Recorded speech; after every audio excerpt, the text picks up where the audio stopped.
Some exciting news keeps rolling in for the Dallas Cowboys. Jerry Jones is making headlines again, and this time it's about putting money where it matters. We'll break down the debut of Simone Reaves, the quarterback performances across the board, and some key rotations in the defensive back, safety, and linebacker positions. And we'll wrap things up by analyzing Terence Steele's performance in his brutal matchup against Max Crosby. But first, let's focus on the good news. And hey, if you love the Cowboys as much as we do, don't forget to subscribe to the channel, like this video, share it with your friends, and hit the bell icon so you never miss an update. Now, back to Jerry.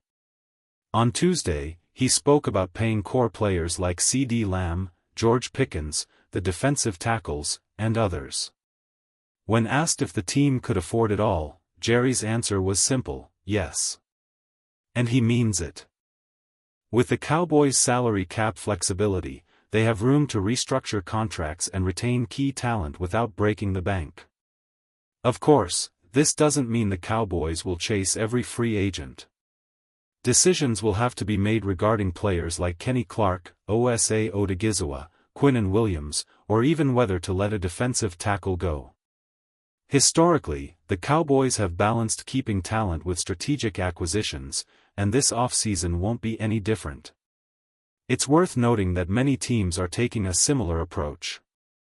The salary cap continues to rise, often faster than player contracts, which allows teams to invest in the future while managing current commitments. But smart planning is key. By the time free agency kicks off, many top players will already be off the market.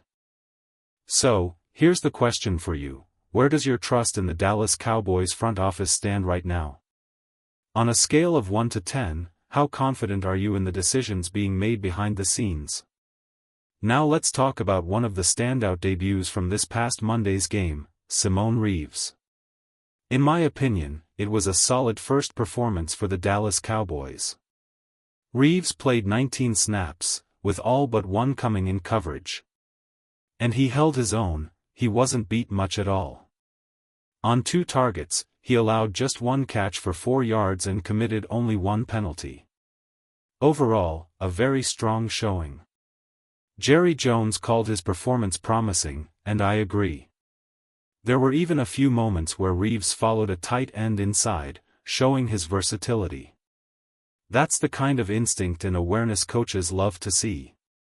Reaves himself had this to say about his debut: "It felt great, my first time out there in a year. Some people didn't expect me to play like that, but I know my abilities. Once I got into the locker room, the butterflies went away. I had a package ready, took a deep breath, focused, and dialed in on the details. The speed of the game was real. It's a big jump from where I've been, but I was ready. I really appreciate that honesty." Coming up from ECU, there's a steep learning curve, and admitting that the speed is fast only shows he's aware and ready to grow. Reaves has a lot of potential, and I hope the Cowboys continue to utilize him, especially in obvious passing situations where his coverage skills can make a difference. Let's get back to the Cowboys' cornerbacks.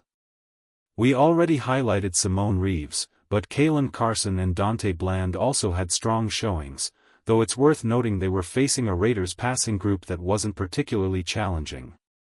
Carson was targeted 6 times, allowing 4 catches for 68 yards. Some tight end plays against him were impressive, with 2 passes broken up, and 3 of those 6 targets went for first downs, a respectable ratio overall.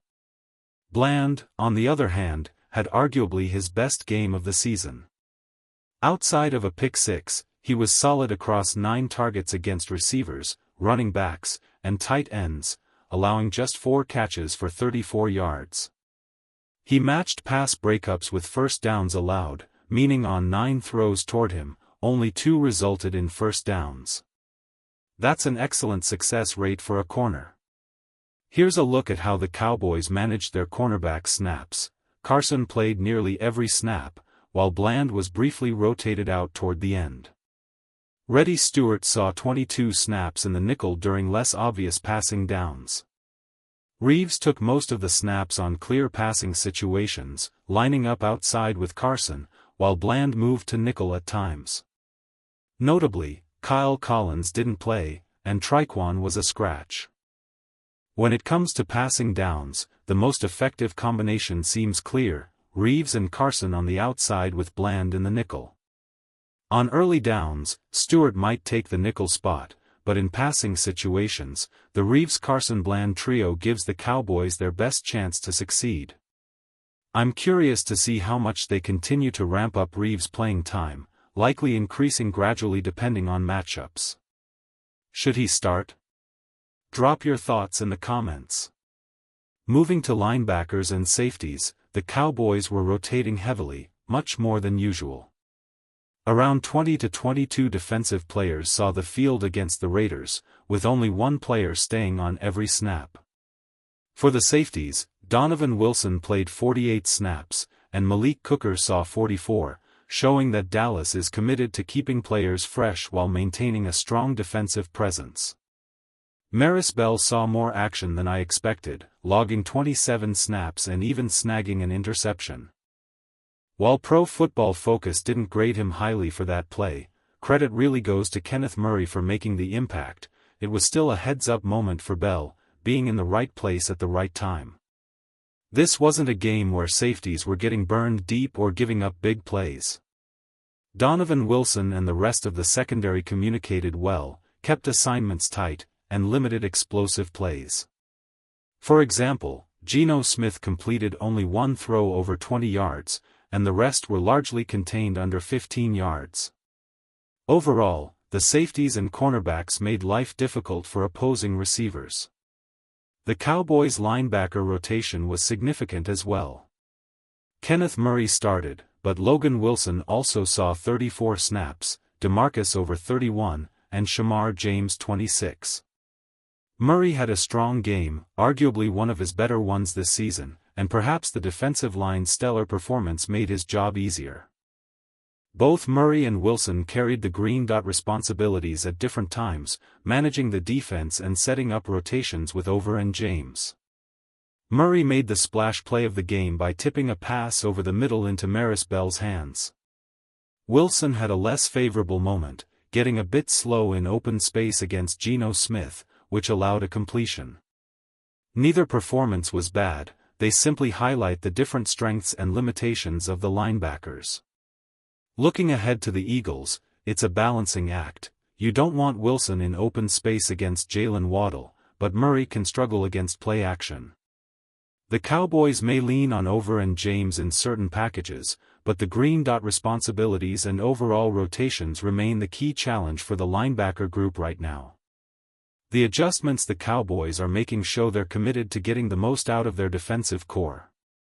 We'll dive deeper in a future video breaking down some confirmed takeaways from the game, including additional insights beyond the linebacker rotation. The Cowboys have made some smart adjustments, and we'll cover those in detail soon, so make sure you're subscribed to catch that breakdown. Finally, let's talk about Terence Steele. Facing off against Max Crosby is always a tough matchup, but the Cowboys made a clear choice coming out of the bye week: Steele over Nathan Thomas. Steele was given the starting role after a competitive evaluation, and he showed why. He got beaten a couple of times, but the strip sack wasn't really on him. It was a long delayed loop that caused some confusion, and Tyler Smith bore more responsibility there. Steele registered 1 hit and 3 hurries, and his run blocking looked much better than in past games this season. Overall, Steele had a solid performance. While no offensive lineman is perfect, he did enough to hold his ground against a formidable pass rusher. The pressure numbers could be slightly improved, but even against someone like Crosby, Steele showed he's capable and reliable. As for next season, it's unclear if he'll remain the starter, but for now, it doesn't seem like Nathan Thomas will take over.